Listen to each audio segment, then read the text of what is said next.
So it'll be a 315 800. Okay, not 30 seconds.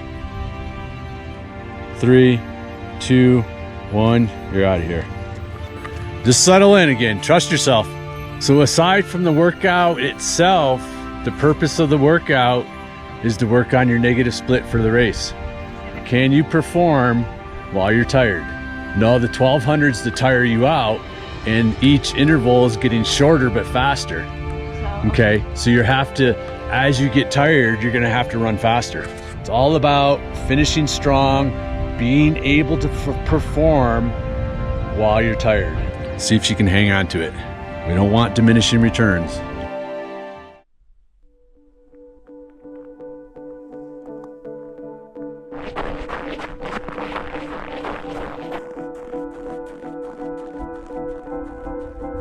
Okay, we got a huge bull elk up here.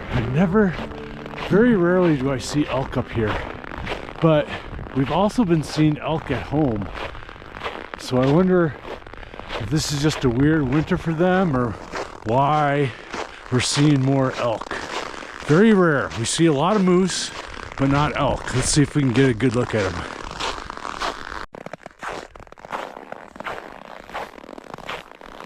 You can see his prints. He was coming right down the trail. He heard my crunchy snow footsteps and took off and nowhere to be seen. I just think it's so cool that wildlife can be seen and then in a matter of seconds, they're like poof, they're gone. They disappear. It's like they were never there. It's just so cool. Yesterday, I was out on single track, got some vertical in, and saw my first mountain lion tracks of the year. And they were pretty fresh. I was, I think, the second or third person on the track that day, and these mountain lion tracks must have been a couple hours old because the groomer goes through at about 8 o'clock in the morning, and I was there just a little bit after that. So pretty fresh. Saw some scat. Really cool. Speaking of yesterday, let me back up. 3 days ago, the temperatures were the coldest I've ever seen it at home. Our thermometer said minus 37 degrees. That's the coldest I've ever seen it. And yesterday, the high was plus 27 degrees. So we saw a 64-degree swing in temperatures in a matter of 2 days. And what this did, that minus 37, that just set the bar. That set the standard. Everything after that is going to feel so warm. Yesterday's 27 degrees felt like I was on the beach. It felt so nice, felt so warm. And again, that minus 37 degrees just set the bar. And that's what we're going to talk about today. We're going to talk about how you can set the bar for yourself, how you can set the standard for you and your running. So this minus 37 degree temperature set the bar. And it's not unlike our training. We train hard for 3 or 4 weeks, take a rest week. After that rest week, we come back stronger. We come back faster. Previous tough workouts feel just a little bit easier. That's setting the bar. That's setting the standard. Can you hang on at mile 80, right? But we're going to dive in a little deeper than that.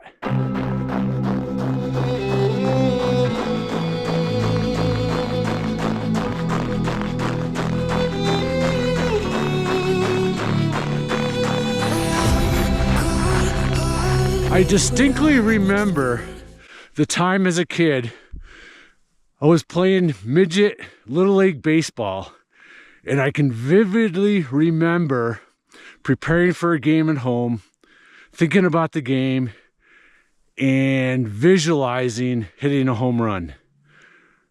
I told my mother, "Mom, I'm going to hit a home run tonight."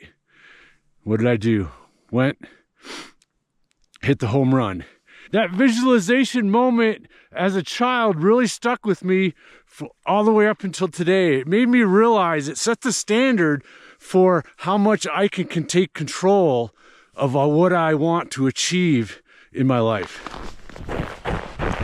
And then fast forward many years to my first win as a cyclist. I was at the Colorado State Criterium Championships in Louisville, Colorado.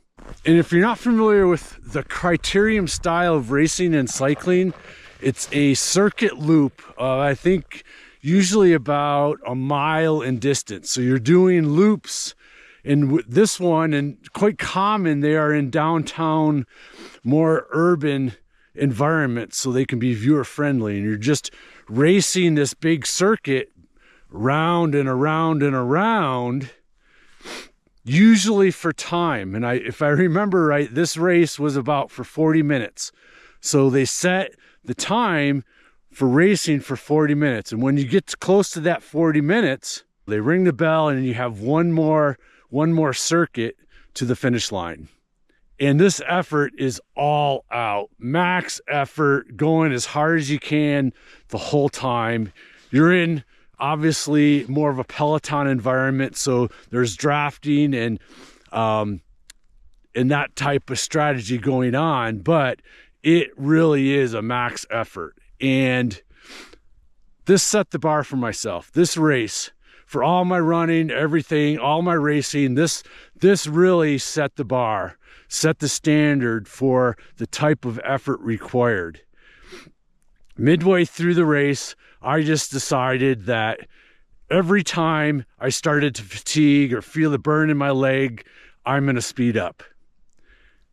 And I kept having this mentality. Every moment I started to feel like I was slowing down, I sped up. And as I was doing this, I told myself, I'm going to win this. And I kept staying in the moment. I kept staying in the moment, pushing the effort.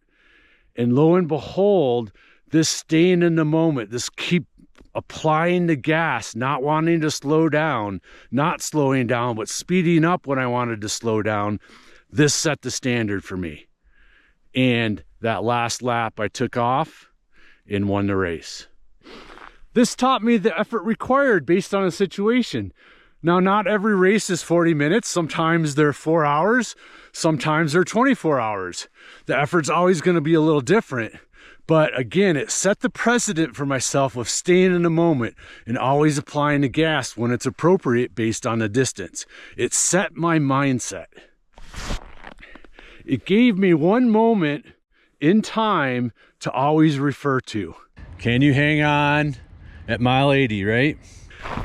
And then we'll take this to one of my athletes. I was training and coaching a triathlete, very, very good triathlete, Olympic distance triathlon distance. And we were doing some 10K races as training. And I kind of had this sense that she was kind of holding back, kind of being tentative in these 10K races. We wanted to use them for training. So this specific race, I told her, I want you to go out as hard as you can. Just go out. I want the goal to be you're going to blow up. Go out as hard as you can. And so she was kind of hesitant, but that's what she did. She just went out as hard as she could and she hung on. She let go of that fear of failure that day. She PR'd. And the lesson there for her was that we need to be willing to fail to succeed, to reach our goals. And that's what she learned that day. She set the bar for herself. She set that standard for all her racing after that. And we all have that fear of failure, all of us. But we need to set the bar for ourselves to learn that we need to accept the possibility of failure to really achieve big goals. What's up with that? It's odd. And just like anything we want to get better at, we need to practice it. We need to train it. So we can train our mindset to get better at that fear of failure or letting go of failure so we can succeed. Can you hang on at mile 80, right? Another coaching story. A few years ago, I was coaching a mountain runner for UTMB TDS. it's a 100K distance at that time, or no, it was a weird distance. It was like 73 miles, something like that. But it was probably the most technical and most challenging courses of the UTMB series. And we did a lot of training at the track for her. She was not used to running speed workouts at the track for her mountain running, and I felt like that was going to really take her over the edge as far as her ability to perform and reach some of her goals that she wanted with her mountain running. 5, 4, 3, 2, 1. You got it. And so lo and behold, she gets to the race and she gets to about mile 60. And she finds herself in second place overall. And first place was maybe a little out of touch at that point, but behind her, there were some runners coming up. So she was kind of being hunted. And she had to really, really focus these last, 12, 13 miles to hold on to second place. And this is where her track workouts really set the standard for her to stay in the moment and to race every moment, to keep applying the gas to hold off those runners and hold on to second place. Got it. Right on the 45 of the 200, she's right on. And yes, the track workouts got her faster, but what they also did, again, they set that bar. They set that mindset, because what happens at the track is that now we're running for time. We're doing 400s, 800s, 1200s, all for time. And when you're running at the track or a prescribed distance for time, there is no room to relax. There is no room to just ease into it. You've got to focus the entire way. And I love using the track for my ultra runners in this manner, because again, it sets that mindset. You've got to achieve, and if you don't achieve, it's because you relaxed a little bit. And again, it sets this mindset to set the bar for yourself, to set that precedence for everything going forward. Last week's track out made this week's track workout feel just a little bit easier, a little bit better. 15, 5, 4, 3, 2, 1. Going 800s. All right, she started out way too fast. We're gonna see what happens now. This is the first 400 of her 800. She went out way too fast. Let's see what she can hang on to it. Again, this is what we're training. Going out way too hard at racing and having diminishing returns, having to slow down, having to walk, versus being able to perform when you don't want to and when you're tired. That's what we're training today, training the mind. As we get closer to the race, we train the mind. Okay, still a little fast. Okay. That was about 5 seconds fast. We'll just see if she can hang on to it. She's feeling good, go for it, but you got to understand what's too fast versus just right to be able to perform later.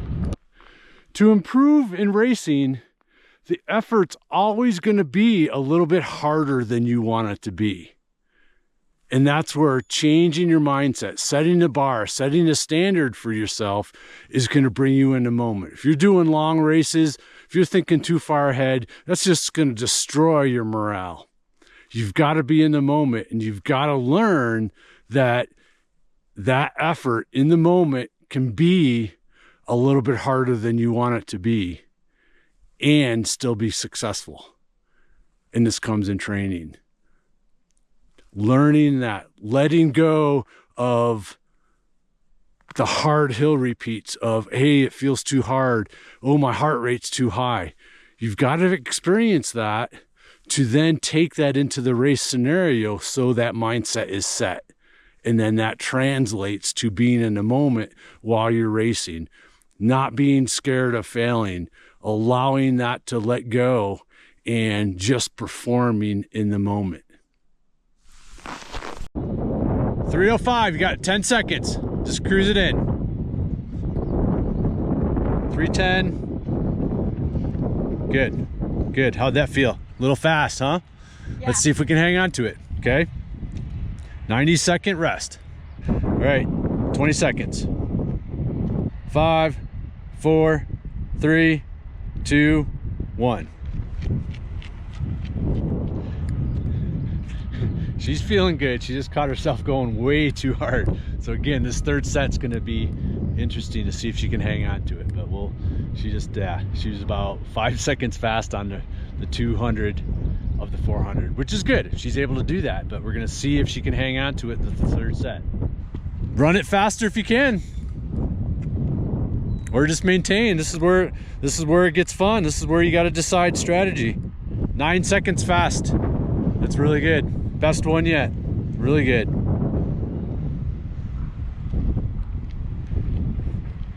Okay, 90-second rest, and you got your 400. Run by feel from here on out. See if you can keep performing. That's what we want. Can you hang on at mile 80, right? And this runner who came in second at TDS, that helped her sign her first pro contract. So really working at the track set that mindset, and it allowed her to really take her running and her profession to the next level. So when using the track or something very standardized like that, it really helps us to focus, to set the mindset. And the powerful part about this is that, again, it forces us to be in the moment, where we start playing games with ourselves. We start talking to ourselves. We start deciding what that bar is for ourselves, of how to hold on and how to keep going and how to keep applying the gas. That helps us ultimately practice letting go of failure to succeed. So if you don't go to the track, try going. If you go to the track, but you're running more by pace or heart rate, switch it up and try to run by time.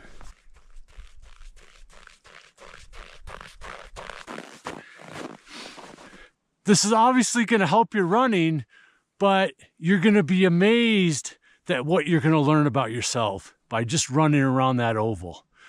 How you're going to build confidence with your running, and how you're going to build a new mindset, again, just running in circles. It is truly, truly a potent practice for, again, not only improving your running, but maybe more importantly, your self-confidence, your self-worth as a runner, and what you feel might be possible from a mindset standpoint. And that's what we're talking about today. Shifting your mindset, creating a new bar for yourself, creating a new standard. Okay. Over and out from sunny Game Creek Trail, Jackson Hole, Born to Run World. See you guys.